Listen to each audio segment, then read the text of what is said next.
Hey guys, welcome back to Buff's Vintage Bikes. In this video, all about the Cape Town Cycle Tour.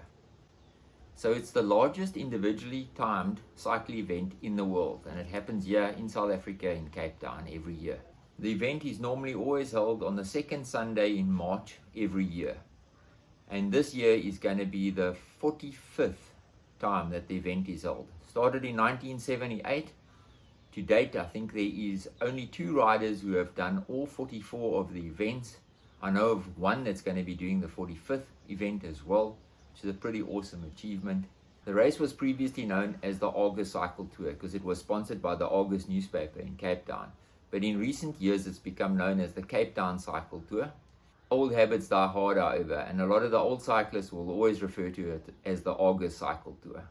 The race holds a bit of a mythical aura to it. Even non-cyclists in South Africa know about this race.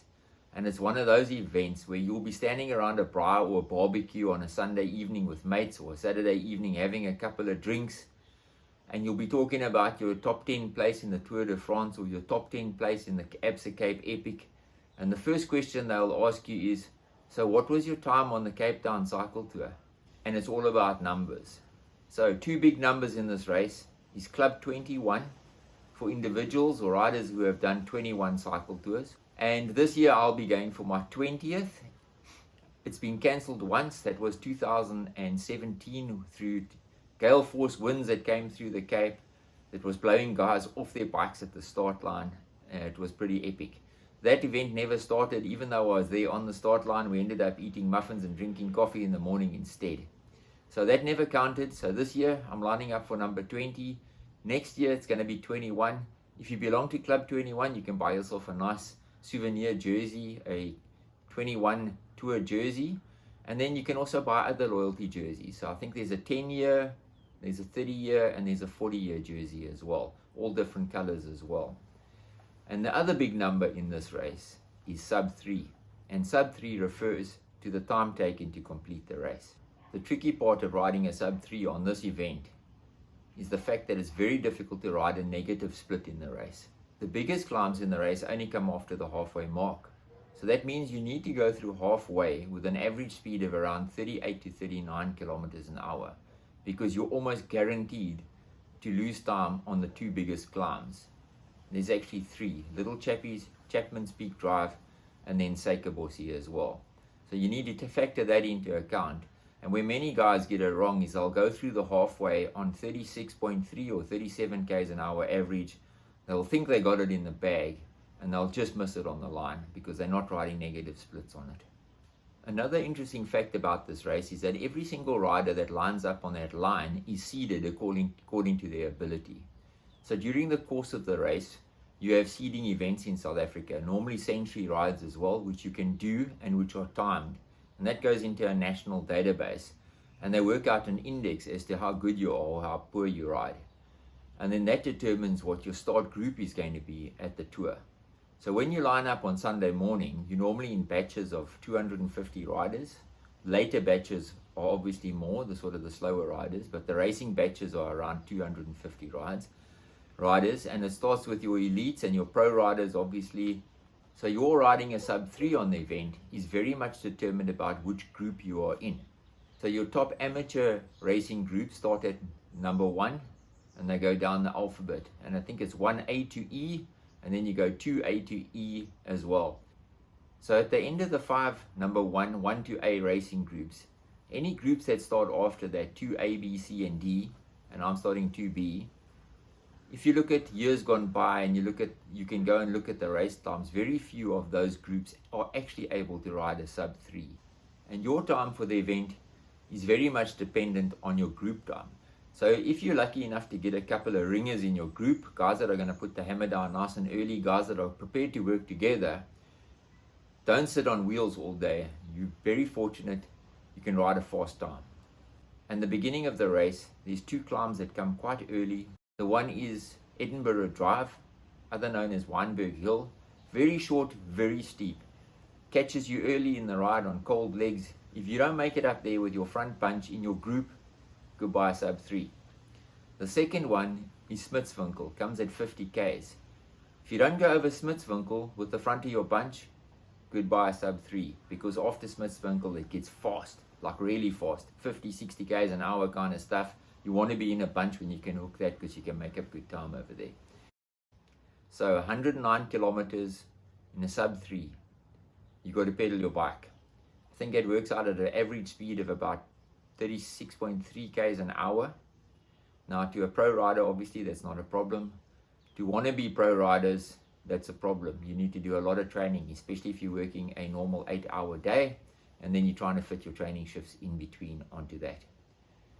For me, that dream is long gone. I can't see me ever riding a sub 3. Not that I've ridden one before. The best time I did was 2001. I rode it 3 hours, 0 minutes and 23 seconds. And let me tell you, those 23 seconds have haunted me ever since. That is close. And you see it edging away on your watch. It's heartbreaking, especially when you've trained a full year for it. But anyway, this year, new targets. We're going to see if we can go around the peninsula in sub 3 hours and 30 minutes. That still means I have to average 32 k's an hour. For a 55-year-old who works an 8-hour day and then obviously does this as a hobby, bike restorations, it's going to be a tough ask, but I'm going to give it a go, and I'm going to take you guys along for the ride as well. Hopefully we'll film a little bit of it while we're going through it. Here's a look at the bike I'm going to be riding. Obviously I have to practice what I preach. So it's my Tommasini Prestige, built out of Columbus SL tubing. I'm cheating a little bit because I'm running a 10-speed 105 group set on it with a compact crank. So this is a 50-34 chainring, and at the back I'm running a 12-28 on the rear. So that's to help me up Suikerbossie and up Chapman's Peak, of course. One spare tube in the back, some bombs just to bomb it up, and other than that, that's my Tommasini beauty that's going to be doing duty.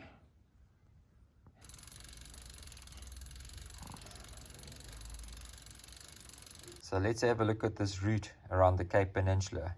Starting in the shadow of Table Mountain, early morning on the Grand Parade, 109 kilometers. The first fairly decent drag that you're going to get in the race is at 4.8 k's, and you're going up to hospital, the top of Hospital Bend, and then dropping down a very fast downhill. A lot of accidents happen there. They have an ambulance station there normally permanently during the race, of course. And then the big climb early on that catches your legs is at 11.5 k's, Edinburgh Drive, or Weinberg Hill as they call it. It's lined with people top to bottom, very festive, music playing, and you have to hit it hard and fast on cold legs and hope you stay with a bunch. So then you're out on the blue route, very fast ride, especially if you catch a tailwind over there, but I think this year is going to have a headwind hitting us there. You turn left off of the blue route into Simonstown, all along the coast. You're probably going to have a wind coming off our left shoulder into the bunch over there. And then the first fairly solid climb is going to hit us going up Smithswinkel at 50 kilometers. Here you also want to stay with a bunch, because once you're over Smithswinkel, it's fast, 50-60 k's an hour for about 10 k's, flat out into Radial. And then onto Misty Cliffs, a really famous stretch of road over here. Almost every single tour that I've done, when you hit it, you hit the mist along Misty Cliffs. And if you got warm legs and you're really mixing it up, you can often cramp over there because the cold air from the ocean hits you and your legs want to freeze up over there. So from there you're into Ocean View, which is a town, through Ocean View, and then you get your two biggest climbs in the second part of the race. So the first one catches you a bit unawares. You hit, they call it Little Chappies, which is Chapman's Peak Drive. Newbies in the race often mistake the Little Chappies for being the main climb, but the main climb comes just after that. At 80 kilometers, you hit Chapman's Peak Drive. It's quite a brutal climb, absolutely stunning scenery, but it catches the legs over there, especially if you've been averaging 36 k's an hour, of course. You drop down off of Chappies into Hout Bay, which is another beautiful place along the route at about 91 k's. And then as you leave Hout Bay, you get a almost 2-kilometer climb that's called Suikerbossie. Without doubt, the steepest climb on the route, and with 95-96 k's in the legs, this thing is absolutely brutal. It eats you proper. So if you make it over if you make it over Suikerbossie, there's normally a water point at the top. You can do a very quick refuel over there if you're racing. And then you're down in past Llandudno, which is absolutely beautiful, through Camps Bay, where you'll see people chilling on the beach. Absolutely stunning place to go for drinks in the evening. And then you're on to the finish straight, and you finish back in the Cape Town, just outside the Cape Town Stadium. This is Cape Town Stadium that was built for the Soccer World Cup. And this is where the Expo is.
Three days before the event, the Expo opens for the tour.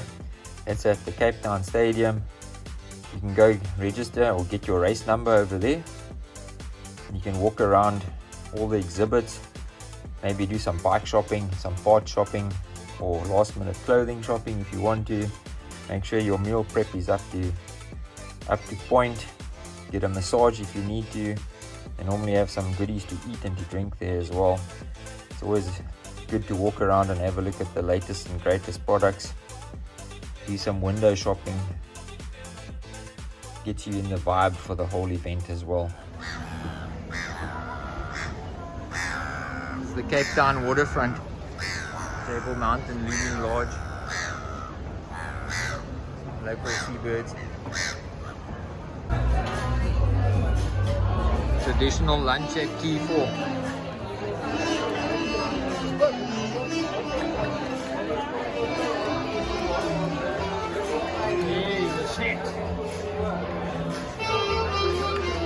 Bit of live sex playing in the background. Here's a quick look at the race number. It comes in your pack. This goes on your back, standard number. It shows how many tours you've done. A little bit of medical info. It's even personalized. It's got your name on it. Here's the route map. You can put it on your top tube. Gives you distances of where the climb is. Idea of what the peninsula looks like. That'll take your photograph if you stick that on your helmet. That's the race pack. That goes on your bicycle if you put it in the bike park afterwards. And this is just a breakdown of my nutrition for the day. It's going to be the first hour. It's going to be the second hour. Some cramp tablets. It's actually just Rennie's. That's a carb drink that goes in my bottles. Big bottle, $7.50 for the carb. Small bottle is going to be for water. And that's going to be it for the day. This is the timing chip. I've got it around my top tube so I don't forget it. It goes around your ankle and it picks you up on the timing mats when you start the race. There's a couple of timing mats during the race. Make sure you don't take shortcut, and then it picks you up at the end as well. And that's how they do their timing. Early morning on our way to the start line. It's now about 6:15 in the morning.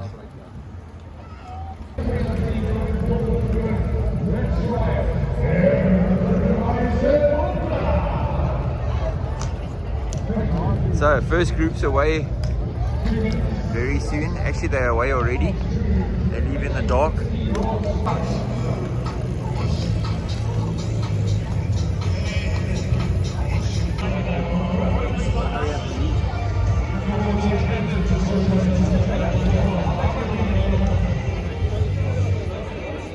That was the start and it was very uneventful.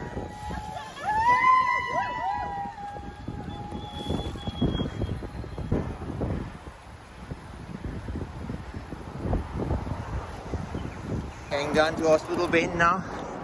Over the top, heart rate in the red. This is Edinburgh Drive. Going up Weinberg. The bunches are merging together now.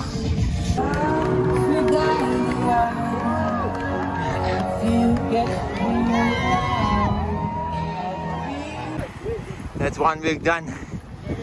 Heart rate in the red. Now onto the blue route. Fast and furious.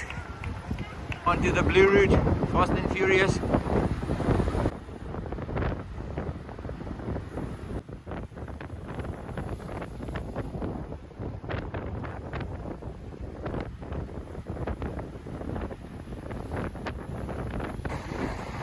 Out on the blue route.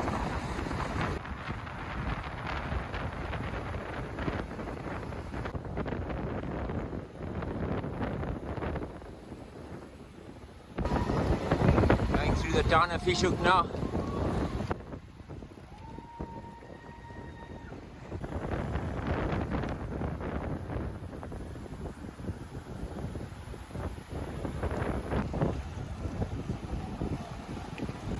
Just before Smitswinkel, and two groups have come together here. Massive bunch. Up the climb of Smitswinkel. When we get to the top, we're almost through halfway. Lift man. There's no use of it to cry. Cresting the top of Smitswinkel. Now it's going to be fast and furious.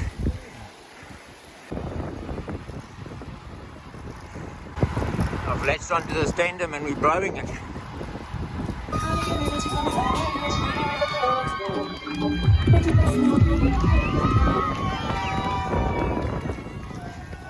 Turning left to Camel Rock.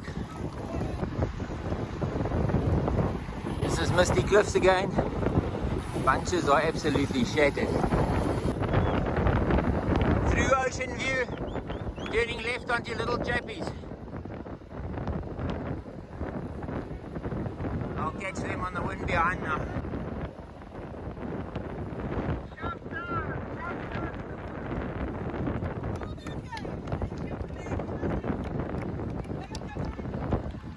$31 to go, the climb of Little Chappies.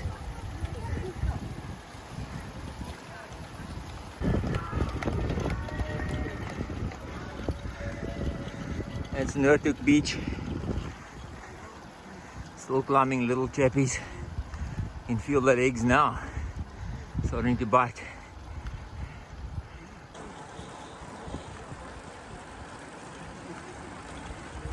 It's been good so far.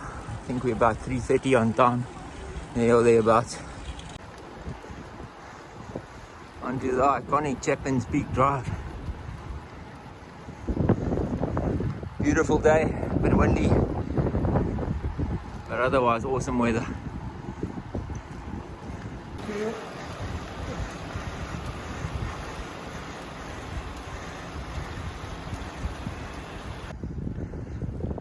Still climbing Chappies.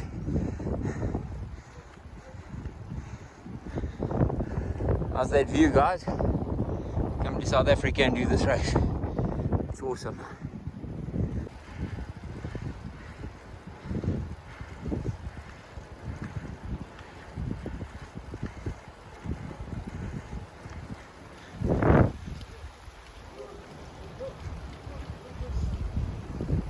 It's over the top of Chappies. Fast downhill to Hout Bay. Namtugoy, Millies. This is going through the town of Hout Bay on the way to the climb of Suikerbossie. Up the iconic Suikerbossie. 2 k's of hell. Luckily we got support all the way. Well done. Looking good. Behind. And still Suikerbossie continues. Almost at the top. I need to hook up with a group over here. Save my legs.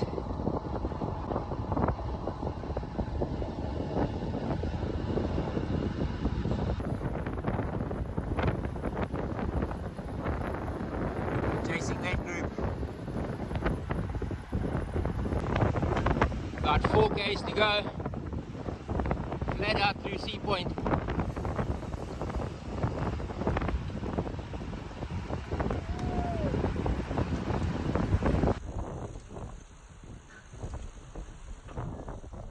One K to go.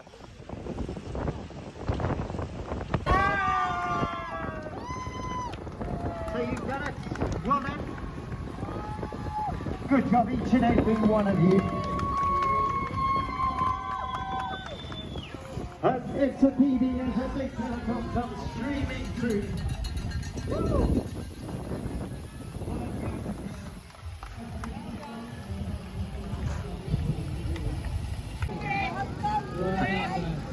Thanks, guys.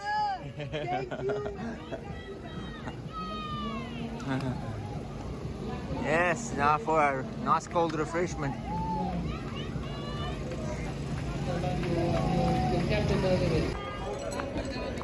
You take, how's it? Thank you.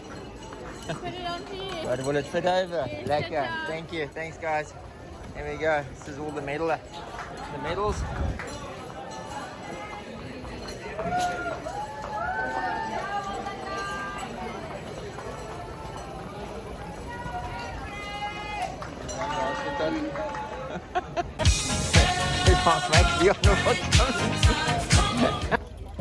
So this is the bike park. You can book your bike in here. See, it's not full yet. And then you can go into the hospitality area and enjoy yourself. Woo! Well done, sir. Thank you, Well guys. done. Is Jackie in the bicycle?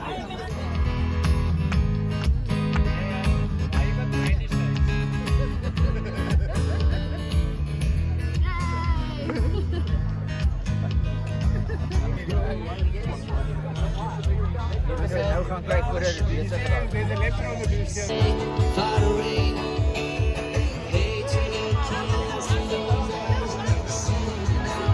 So that's a wrap on the 2023 Cape Town Cycle Tour, and number 20 in the bag. So hopefully, God willing, next year I'll be going for my 21st tour, and I'll finally be able to buy that jersey and wear it proudly. I'm super chuffed with the result. Managed to go under 3:30, which I was hoping to achieve. I think official results had me at 3 hours and 27 odd minutes, and that's an average speed just sort of 32 k's an hour. So for my current form, I was super pleased with that. Going through halfway, I had a look down at my watch, and I think I was sitting on about 1 hour and 43 minutes. And at that stage, I thought, unable to ride a negative split, I was going to push it very close to 3 hours 30. But fortunately, from Smithswinkel, we had a bit of a tailwind. The speed picked up nicely, and I must have come pretty close to riding a negative split on this race, even though I said it's going to be very difficult to do. But that obviously is because of the tailwind that we had towards that part of the coast. Guys, this is a truly great event, and if you're ever able to do it, I can highly recommend coming to Cape Town and enjoying the Cape Town Cycle Tour. I've just shown you a small snippet of what this tour is all about. There were thousands of riders that left after me, the guys that are really the recreational riders, the fun riders, the guys that are out there, guys and girls of course, who do it for the sheer enjoyment of it. They dress up, they make a full day of it, they spend 6 hours, 7 hours on the road, and they have a really good time. So I can highly recommend it, and Cape Town is a wonderful place to visit. I'll see you in the next restoration video.